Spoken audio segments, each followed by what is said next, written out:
জানিস মা, একটা ছোট গাছ, সেই গাছকে আস্তে আস্তে করে অঙ্কুরোদ্গম হবে, তাকে আস্তে আস্তে করে বড় করে গড়ে তোলবার জন্য আমি চেষ্টা করেছি।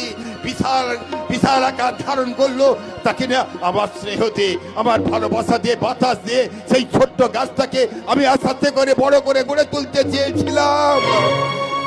আমি ভেবেছিলাম সেই গাছে সত্য ন্যায়, এই সত্যের সমৃদ্ধি পাবো, কিন্তু আমি কি পেয়েছি জানিস মা? আমি বিষ ফল পেয়েছি। আমি সেই বিষ খেয়ে আমি হয়ে গেছি নীলকণ্ঠ। আমি তোর প্রতি সুবিচার করতে পারিনি মা, আমি তোর প্রতি সুবিচার করতে পারিনি। তুই তোর বাবাকে ক্ষমা কর মা, তুই তোর বাবাকে ক্ষমা কর।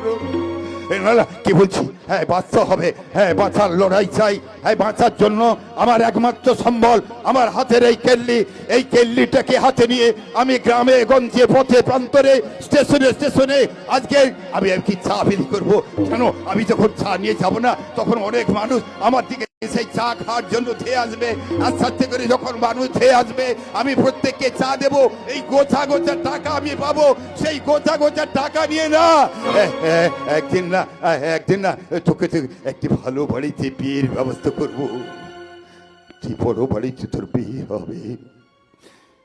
কিছুদিন পরে একটি ফুটফুটে সন্তান তোর বউ আলো করে থেকে জন্মগ্রহণ করবে।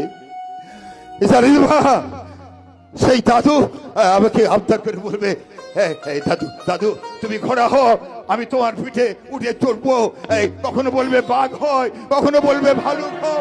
আমি না দাদু নাকি দুজনে মিলেই কিন্তু একসঙ্গে আনন্দ ফুর্তি করবো, আনন্দ ফুর্তি করবো। একই মা, তুই কাঁদছিস?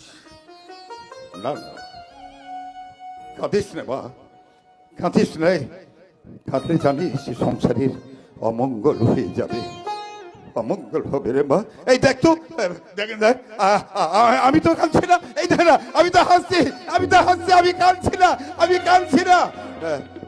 জানিস মা, একদিন তুই তখন সবে মাত্র ছোট্ট, কয়েক মাসের তুই, তোর মা অন্তিম শয্যায় শায়িতা, আমাকে ডেকে বলবো, শোনো গো, আমি তোর অল্প সময়ের জন্য হয়তো বেঁচে আছি, আমার এই ছোট্ট মেয়েটাকে তোমার হাতে তুলে দিয়ে গেলাম, তোমাকে মানুষ করো, ওকে ভালো বাড়িতে বিয়ের ব্যবস্থা করো।